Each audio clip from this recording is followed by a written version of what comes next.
اعوذ باللہ من الشیطان الرجیم بسم اللہ الرحمن الرحیم سورة الحج یا ایہا الناس اتقوا ربکم ان زلزلۃ الساعۃ شیء عظیم۔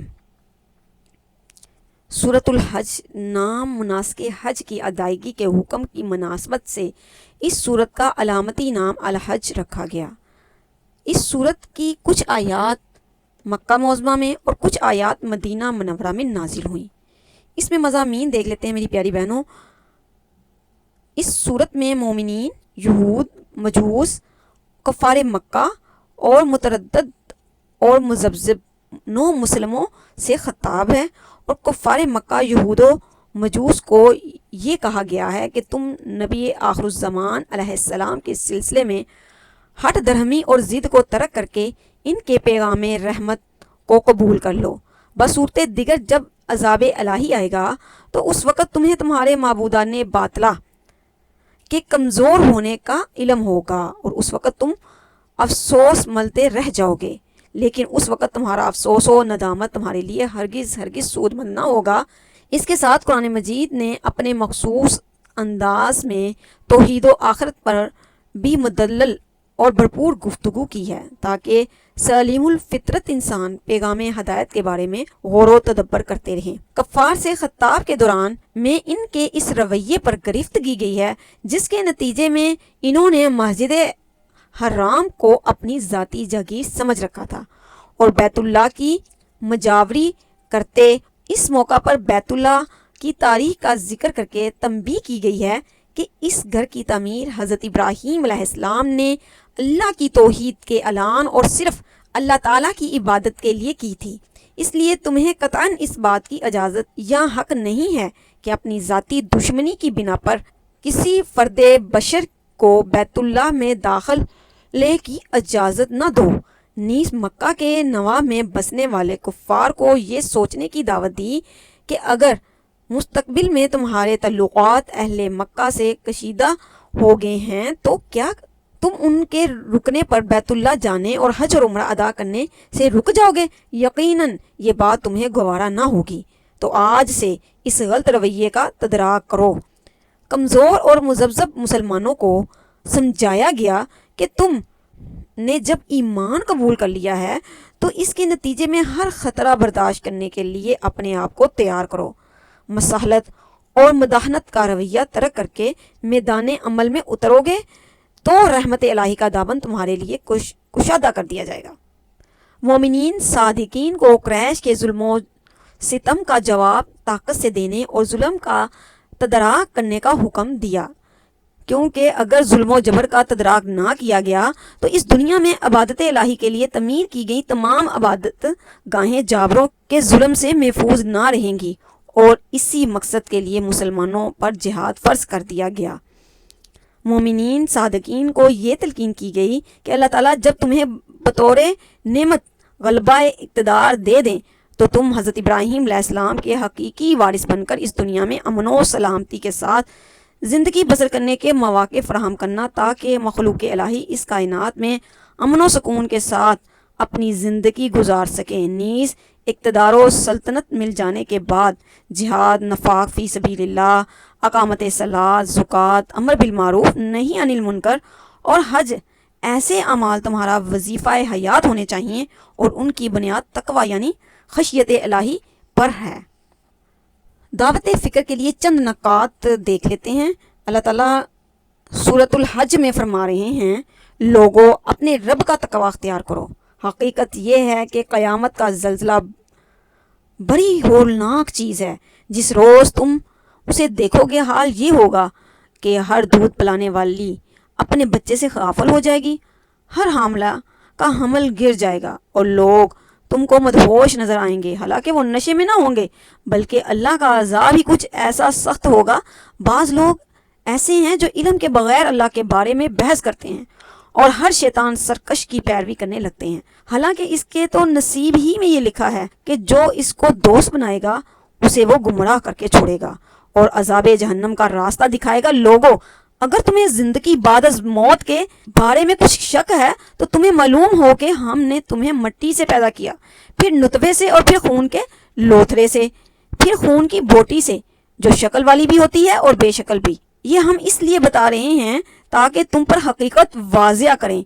ہم جس نطفے کو چاہتے ہیں ایک وقت خاص تک رحموں میں ٹھہرائے رکھتے ہیں، پھر تم کو ایک بچے کی صورت میں نکال لاتے ہیں، پھر تمہیں پرورش کرتے ہیں تاکہ تم اپنی پوری جوانی کو پہنچو، اور تم میں سے کوئی پہلے ہی واپس بلا لیا جاتا ہے اور کوئی بدترین عمر کی طرف پھیر دیا جاتا ہے، تاکہ سب کچھ جاننے کے بعد کچھ نہ جانے۔ اور تم دیکھتے ہو کہ زمین سوکھی پڑی ہے، اور پھر جہاں ہم نے اس پر می برسایا تو یکا یک وہ سرسبز ہو جاتی ہے اور پھول جاتی ہے، بھری ہوتی ہے، اور اس نے ہر قسم کی خوش منظر نباتات اگنا شروع ہو جاتی ہے۔ یہ سب کچھ اس وجہ سے ہے کہ اللہ ہی حق ہے، اور وہ مردوں کو زندہ کرتا ہے، اور وہ ہر چیز پر قادر ہے، اور یہ اس بات کی دلیل ہے کہ قیامت کی گھڑی آ کر رہے گی، اس میں کوئی شک کی گنجائش نہیں، اور اللہ ضرور ان لوگوں کو اٹھائے گا جو قبروں میں جا چکے ہیں۔ ان آیات میں قیامت کے ذکر کے ساتھ انسان کو اپنی تخلیق کے مختلف مراحل اور کائنات کی مختلف انواع پر تدبر کی دعوت دی، تاکہ انسان ان کے ذریعے سے یہ جان لے کہ جو اللہ ان تمام اشیاء کو مختلف انداز دے سکتے ہیں، وہ انسان کو مار کر پھر پیدا بھی کر سکتے ہیں، اور دوبارہ پیدا کر کے وہ انسان کے اعمال کی جزا و سزا پر بھی قادر ہیں۔ بد فطرت انسان کون؟ اس کے بعد اس گروہ کے بد فطرت انسان کا ذکر ہے جو اپنے رب سے غفلت کے باعث شیطان مردود کی دی ہوئی سوچ کے تحت اللہ کی وحدانیت کے خلاف جدال کرتا ہے، یعنی جھگڑا کرتا ہے۔ اس کی بابت یہ بات فرمائی کہ اس شخص نے نقصان دہ راستہ اختیار کر لیا ہے جس میں نفع برائے نام ہے، اور اس گھاٹے کے سودے کے باوجود وہ اپنی ذات میں اس مگن ہے کہ اسے احساس تک نہیں، کیونکہ اس کو شیطان نے باور کرا دیا ہے کہ اللہ تعالیٰ کفر کے مقابل محمد صلی اللہ علیہ وسلم کی مدد نہیں کرے گا، اور یہ اپنے پیغام سمیت عنقریب ختم ہو جائیں گے۔ ان کو تنبیہ کرنے کے لیے فرمایا، کائنات کے ہر ذرے پر غور کرو تو تمہیں معلوم ہو جائے گا کہ ہر شے اللہ تعالیٰ کے آگے سربسجود ہے، اور آسمان کی بلندیوں پر چمکنے والا سورج اور زمین پر رینگنے والے حشرات الارض سبھی اللہ کے احکام کے تابع ہو کر زندگی بسر کر رہے ہیں، کیونکہ وہ اس حقیقت سے آگاہ ہیں۔ وَمَن يُهِنِ اللَّهُ فَمَا لَهُ مِن مُّكْرِمٍ، جس کو اللہ تعالیٰ ذلیل کر دے اس کو عزت دینے والا کوئی نہیں۔ سورۃ الحج آیت نمبر 18۔ اس کے بعد اہل ایمان پر قیامت کے روز اور جنت میں ہونے والے انعامات کا تفصیل سے ذکر کیا گیا ہے۔ تعمیر خانہ کعبہ کا مقصد۔ ارشاد باری تعالیٰ ہے، ہم نے حضرت ابراہیم کے لیے خانہ کعبہ کو مقرر کیا اور فرمایا کہ میرے ساتھ کسی کو شریک نہ کرنا، طواف کرنے والوں، قیام کرنے والوں، رکوع کرنے والوں اور سجدہ کرنے والوں کے لیے میرے گھر کو صاف رکھا کرو۔ آیت مذکورہ میں بیت اللہ کی تعمیر و بنا کا مقصد بتایا گیا ہے۔ یہ اس لیے بتایا گیا ہے کہ انسان اللہ کے علاوہ کسی اور کے آگے سجدہ ریز نہ ہو اور صرف اسی کا ہو کر رہے، اسی کے آگے گر گڑائے، اسی کے آگے جھکے اور اسی کو پکارے ہر مصیبت میں، ہر مشکل وقت میں، ہر ایسا مشکل کٹھن وقت جس میں انسان دیکھ رہا ہوتا ہے کہ کوئی میرا رشتہ دار ایسا جسے میں جا کے اپنے یہ غم اور فکر والے پہلو ہیں وہ ڈسکشن کر لوں، تو اس وقت وہ اللہ ہی سے فریاد کرے، اسی کے آگے سجود کرے اور اسی کے آگے رکوع کرتا ہوا 2 نفل پڑھے اور اللہ سے حاجات اپنی بیان کرے، وہ ضرور مشکل سے آسانی کی طرف آپ کی رہنمائی کر دیں گے۔ اعلان حج۔ جب بیت اللہ کی تعمیر و بنا مکمل ہو چکی تو اللہ رب العزت نے ابراہیم علیہ السلام کو حکم دیا، اور ہم نے حضرت ابراہیم علیہ السلام سے بھی کہا، لوگوں میں حج کے فرض ہونے کا اعلان کر دو۔ لوگ تمہارے پاس حج کے لیے چلے آئیں گے، پیدل بھی اور ان دبلی اونٹنیوں پر بھی جو سفر کے مارے کمزور ہو گئی ہوں گی، جو دور دراز رستوں سے پہنچتی ہوں گی، تاکہ اپنے دینی اور دنیاوی فائدے کے کاموں کے لیے حاضر ہوں، اور قربانی کے ایام معلوم میں مویشیوں پر ذبح کے وقت اللہ کا نام لیں جو اللہ نے ان کو عطا کیے ہیں، اس میں سے تم بھی کھاؤ اور فقیروں مسکینوں کو بھی کھلاؤ۔ پھر چاہیے کہ لوگ اپنی میل کچیل دور کریں اور نظریں پوری کریں اور خانہ قدیم یعنی بیت اللہ کا طواف کریں۔ یہ ہمارا حکم ہے، اور جو شخص اللہ تعالیٰ کی مقرر کردہ آداب کی چیزوں کی عظمت رکھے تو یہ رب کے نزدیک اس کے حق میں بہتر ہے۔ اور تمہارے لیے مویشی حلال کر دیے گئے ہیں سوائے ان کے جو تمہیں پڑھ کر سنائے جاتے ہیں، بس بتوں کی گندگی سے بچو اور جھوٹی باتوں سے پرہیز کرو۔ اللہ تعالیٰ حضرت ابراہیم علیہ السلام کو سورۃ حج آیت نمبر 33 میں حکم دیتے ہیں کہ لوگوں کے لیے حج کا اعلان کر دو۔ یہاں پر سوال پیدا ہوتا ہے کہ یہ اعلان کر رہے تھے تو وہاں ان کے بیٹے حضرت اسماعیل علیہ السلام کے علاوہ سننے والا کوئی نہیں تھا، لیکن اللہ تعالیٰ نے یہ اذان لوگوں کو سنوا دی۔ اگرچہ چند ہزار سالوں کا وقفہ آیا، لیکن جب یہ سلسلہ شروع ہوا تو لوگ اسی اعلان کے جواب میں لبیک اللہم لبیک کہتے ہوئے حج اور عمرے پر مستقل چلے جا رہے ہیں، اور یہ سلسلہ تا قیامت جاری رہے گا۔ شاعر اللہ کی تعظیم، اس کے بعد شرک اور شاعر اللہ کے موضوع پر قرآن مجید کی آیات ہیں۔ شاعر کے معنی ہیں محسوس علامات، دین کے کچھ مخصوص علامات ہوتی ہیں۔ ارشاد باری تعالیٰ ہے آیت نمبر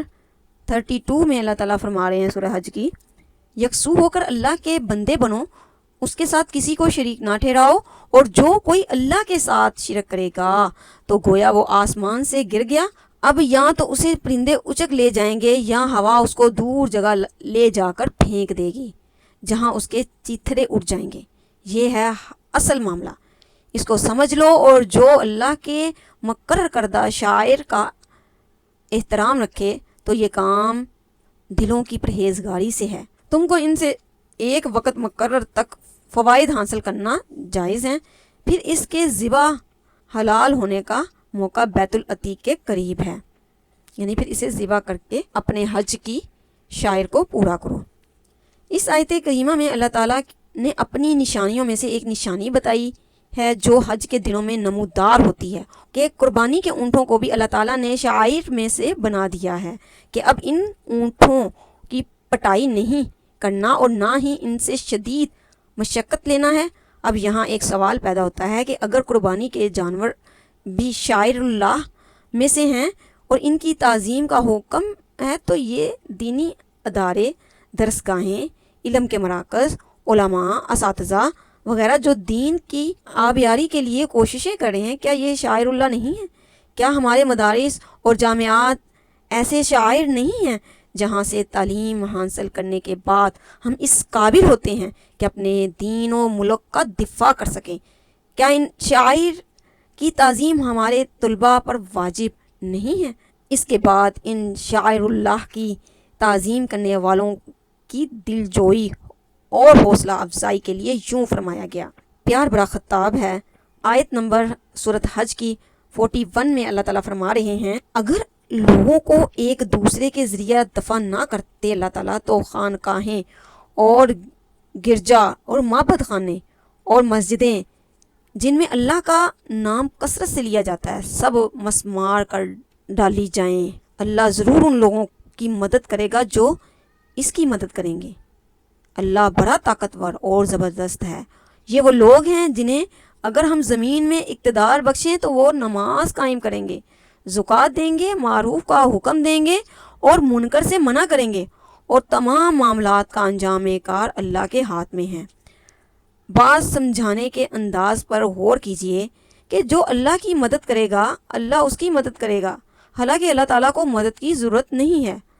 وہ صمد یعنی بے نیاز ہے، کائنات کی ہر چیز کو اس کی ضرورت ہے اور ہر چیز اس کی محتاج ہے، جبکہ وہ کسی کی مدد کا محتاج نہیں ہے، لیکن یہ اسباب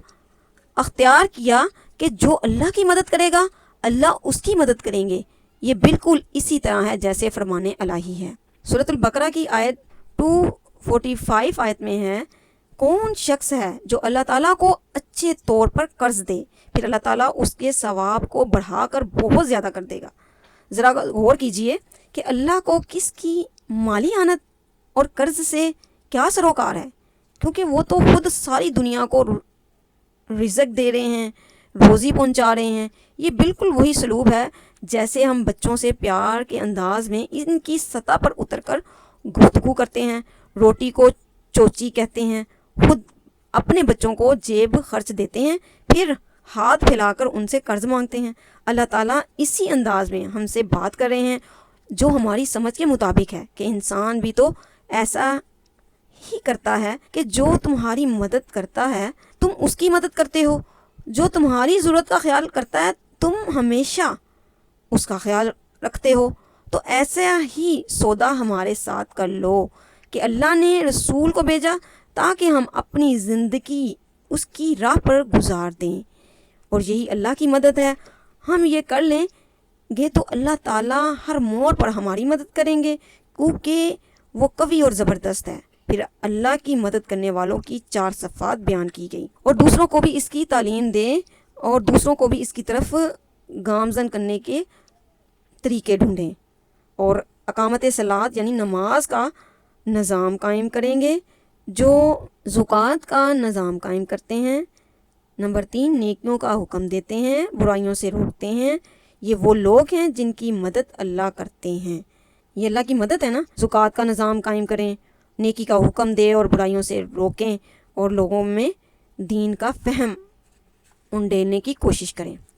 اس سورہ حج میں اسلامی حکومت کی 4 بنیادی ذمہ داریاں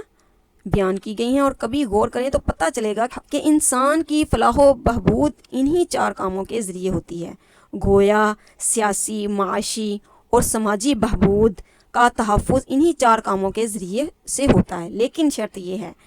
کہ یہ کام تدبیر اور نظم کے ساتھ کیے جائیں تو انسان کے سارے مسائل ختم ہو جائیں گے۔ ارشاد باری تعالیٰ ہے، آیت نمبر 46 میں اللہ تعالیٰ فرماتے ہیں، کتنی ہی نافرمان بستیاں ہیں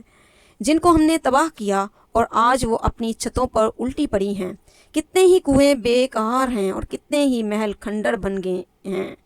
کیا یہ لوگ زمین پر چلتے پھرتے نہیں کہ ان کے دل سمجھنے والے ہو جائیں اور ان کے کان سننے والے ہو جائیں؟ حقیقت یہ ہے کہ آنکھیں اندھی نہیں ہوتی، مگر وہ دل جو سینوں میں ہیں اندھے ہو جاتے ہیں۔ یعنی اگر تم مذکورہ 4 کام نہیں کرو گے جو اوپر ذکر کیے میں نے، تو پھر تمہاری تباہی ہے، اور پھر ہم تمہارے ساتھ وہی سلوک کریں گے جو عاد، سمود،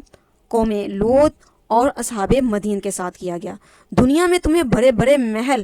کھنڈروں کی شکل میں نظر نہیں آئے؟ قوم عاد اور سمود کے لوگ کتنی قوت والے لوگ تھے، ہم نے انہیں ختم کر دیا۔ تمہارے پاس چشم و بصیرت ہے تو تمہیں پتہ چل جائے گا کہ انسان کی فلاح کس کام میں ہے اور انسان کی بربادی کس کام میں، لیکن افسوس کہ تم غور کرتے ہو اور نہ تمہاری سمجھ میں یہ بات آتی ہے کہ انسان کو کیا کرنا چاہیے اور کیا نہیں کرنا چاہیے، اور اس کا سبب یہ ہے کہ تمہاری آنکھوں کی بصارت تو قائم ہے مگر بصیرت غائب اور دل اندھا ہو چکا ہے۔ ایک تمثیل کے ساتھ سورہ حج میں اللہ تعالیٰ بتا رہے ہیں، وہ مثال کیا ہے کہ غور کی دعوت ہے تاکہ شرک سے بچنے کی اصل وجہ ہر صاحب شعور کو معلوم ہو جائے۔ ارشاد باری تعالیٰ ہے، اے لوگو، ایک مثال دی جاتی ہے، غور سے سنو۔ جن معبودوں کو تم اللہ کو چھوڑ کر پکارتے ہو وہ سب مل کر ایک مکھی بھی پیدا کرنا چاہیں تو نہیں کر سکتے، بلکہ مکھی ان سے کوئی چیز چھین لے جائے تو یہ اسے چرا بھی نہیں سکتے۔ مدد چاہنے والے بھی کمزور اور جن سے مدد چاہی جاتی ہے وہ بھی کمزور۔ ان لوگوں نے اللہ کی قدر ہی نہیں پہچانی جیسا کہ پہچاننے کا حق ہے۔ واقعہ یہ ہے کہ قوت اور عزت والا تو اللہ ہی ہے۔ 74 میں یہ مثال آئی ہے میری پیاری بہنوں۔ اس مثال کے بعد اللہ رب العزت نے اپنی عبادت، جہاد، شہادت حق، اقامت صلاۃ، ایتاء زکوٰۃ اور اقامت دین اور اپنی ذات جل جلالہ سے ہی وابستہ رہنے کا حکم دیا ہے۔ اے لوگو جو ایمان لائے ہو، رکوع اور سجدہ کرو، اپنے رب کی بندگی کرو اور نیک کام کرو تاکہ تمہیں فلاح نصیب ہو۔ اللہ کی راہ میں جہاد کرو جیسا کہ جہاد کرنے کا حق ہے۔ اس نے تمہیں اپنے کام کے لیے چن لیا ہے اور دین میں تم پر کوئی تنگی نہیں رکھی۔ قائم ہو جاؤ اپنے باپ ابراہیم علیہ السلام کی ملت پر۔ اللہ نے پہلے بھی تمہارا نام مسلم رکھا تھا اور اس قرآن میں بھی تمہارا یہی نام ہے، تاکہ رسول تم پر گواہ ہوں اور تم لوگوں پر گواہ ہو۔ پس نماز قائم کرو، زکوٰۃ دو، اللہ سے وابستہ ہو جاؤ، وہ ہے تمہارا مولا، بہت ہی اچھا ہے وہ مولا اور بہت ہی اچھا ہے وہ مددگار۔ سورۃ الحج 78 آیت میں اللہ تعالیٰ فرما رہے ہیں کہ اللہ کے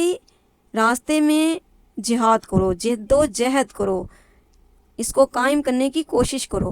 اور تمام انبیاء بھی اسی مشن کے لیے اس دنیا میں بھیجے گئے کہ اس دین کو تمام ادیان پر غالب کر کے اللہ کا کلمہ بلند کیا جائے اور اللہ کے ہو کر رہ جاؤ، کیونکہ اللہ تعالیٰ نے ہمیں اس دنیا میں اس دین کی سربلندی کے لیے بھیجا، کیونکہ آپ صلی اللہ علیہ وآلہ وسلم کے بعد کوئی نبی نہیں آئے گا۔ یہ کام میری پیاری بہنوں میں نے اور آپ نے اور تمام مسلمین نے کرنا ہے، کیونکہ یہ وہ کام ہے جو انبیاء کا مشن تھا کہ اس قرآن کو لے کے پوری دنیا پر چھا جاؤ اور پوری دنیا کو امر کر لو، اللہ کے لیے خاص کر لو۔ تو اللہ سے دعا ہے کہ اللہ تعالیٰ مجھے اور آپ کو باعمل بنائے۔ ربنا تقبل منا انک انت السمیع العلیم وتب علینا انک انت التواب الرحیم۔